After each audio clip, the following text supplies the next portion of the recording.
안녕하세요. 저는 녹시자 아이메드에서 일하고 있는 가정의학과 의사 이상훈이라고 합니다. 또 대한기능의학회에서 간행의사 겸 학회지 편집장을 맡고 있습니다. 오늘은 제가 단백질 항상성, 자가포식과 노화 이런 제목으로 좀 강의를 드리려고 해요. 좀 노화에 관심 있으신 분들은 자가포식이란 말을 좀 들어보셨을 수 있을 것 같아요. 근데 아무튼 노화에 이게 중요하다 정도 얘기는 들어보셨을 수 있고, 단백질 항상성은 이게 뭐지라고 좀 생각하실 수가 있는데, 아무튼 굉장히 요즘 핫한 뭐 건강 노화, 저속 노화의 중요한 개념이거든요. 그래서 잘 들으시면 좀 도움이 될 것 같습니다. 네, 오늘 말씀드릴 순서는 이렇게 단백질 항상성과 자가포식이 뭔가, 뭐 어떤 요소들이 중요한가 알려드릴 거고, 이런 단백질 항상성과 자가포식이 깨지면 어떤 문제가 생기는가, 그다음에 혹시 그럼 우리가 어떻게 검사할 수 있고 실제로 그럼 유지를 어떻게 할 것인가, 사실 이게 오늘의 포인트거든요. 그래서 식이요법, 운동, 약물치료, 영양치료 이런 걸 좀 잘 알려드리려고 하는데, 그래서 앞부분은 좀 간단하게 할 거예요. 좀 어려운 용어들이 많아서 그냥 요런 용어는 요런 뜻이구나 정도 이해하시면 될 것 같고, 맨 마지막에 좀 식이요법과 운동을 좀 표로 정리했으니까 그거를 좀 주의 깊게 보시면 도움이 될 것 같습니다. 우리 뭐 예를 들면 의학계, 과학계에서 셀, 뭐 네이처, 사이언스 이런 학술지가 굉장히 유명하고 중요하다, 이런 거는 좀 어느 정도 아실 것 같아요. 그래서 이게 2023년지에 그 셀지에 실린 논문인데, 홀마크스 오브 에이징, 그러니까 노화의 지표에는 어떤 게 있냐, 이거를 좀 한번 쭉 총정리를 한 거예요. 그래서 굉장히 노화의 과학, 노화과학, 또 그 노화와 관련된 측면에서 굉장히 중요한 논문이었는데, 거기서 12가지의 노화 지표, 그러니까 노화에서 문제가 되는 지표들을 어떻게 삼고, 그다음에 그 검사하고 그 지표들이 또 치료하면 좋아지는 그런 것들을 이제 주요 지표로 삼았거든요.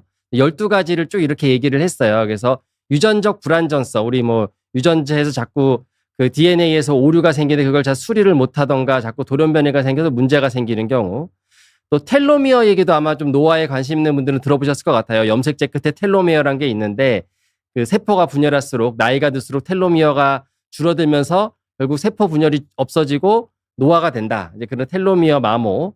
그다음에 단백질 항상성, 이제 오늘 좀 제가 말씀드릴 거고, 또 영양소 감지 조절의 장애, 이것도 오늘 슬라이드 하나 있거든요. 이게 어떤 건지 이따 설명드리려고 하고, 또 세포 간의 의사소통의 변화, 세포 간에 서로 신호를 잘 주고받아야 되는데 거기에 문제가 생기는 경우, 또 세포 자체의 노화, 요즘 노화세포, 뭐 노화 물질들 얘기 많이 나오는데, 이런 세포의 노화, 그다음에 줄기세포도 요즘 굉장히 핫하죠. 줄기세포의 고갈, 또 후성 유전학적 변형이라서 이것도 굉장히 각광받는 분야인데, 뭐 DNA의 그 돌연변이가 아니라 DNA를 둘러싸고 있는 단백질이나 뭐 메틸레이션이나 이런 거에 문제가 생기면서 결국에 그 노화가 온다, 이제 그런 것도 중요한 개념이고, 또 미토콘드리아 기능 부전, 이거는 제가 보니까 약 한 1년 전에 여기서 한번 이렇게 비욘디에서 기능의학회랑 미토콘드리아 기능에 대해서 한번 강의한 적이 있거든요. 그래서 이거 오늘 할 이 단백질 항상성과도 이어지는 부분이 많아서 관심 있는 분들은 한번 같이 찾아보시면 또 도움이 될 것 같아요. 그 비슷한 슬라이드도 꽤 있거든요.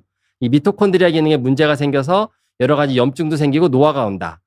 또 이제 자가포식장, 이게 결국 단백질 항상성과 굉장히 이어지는 부분인데, 어떻게 보면 단백질 항상성의 한 분야거든요. 그래서 그거 두 가지 오늘 중점적으로 설명드릴 거고, 또 만성 염증이 중요하다는 거는 다 아죠. 만성 염증, 요즘에 또 장내 미생물 굉장히 또 핫한 분야잖아요. 그래서 이런 불균형, 이제 그런 것들, 이 12가지가 주요 노화 지표다, 이렇게 제시를 했어요. 그래서 그중에서 오늘은 단백질 항상성과 자가포식 하면서 영양소 감지절도 살짝 보여드리려고 합니다. 이제 노화가 굉장히 중요하니까 저희 대한기능의학회에서 4월 달에 충계 학술대회 때 이 노화에 대해서만 쭉 하루 종일 공부를 했어요. 그래서 저도 그때 안 그래도 이 단백질 항상성에 대해서 강의했는데, 이제 그거를 조금 비의료인들도 이해하기 쉽게 정리해서 오늘 가지고 왔다, 이렇게 아시면 될 것 같습니다.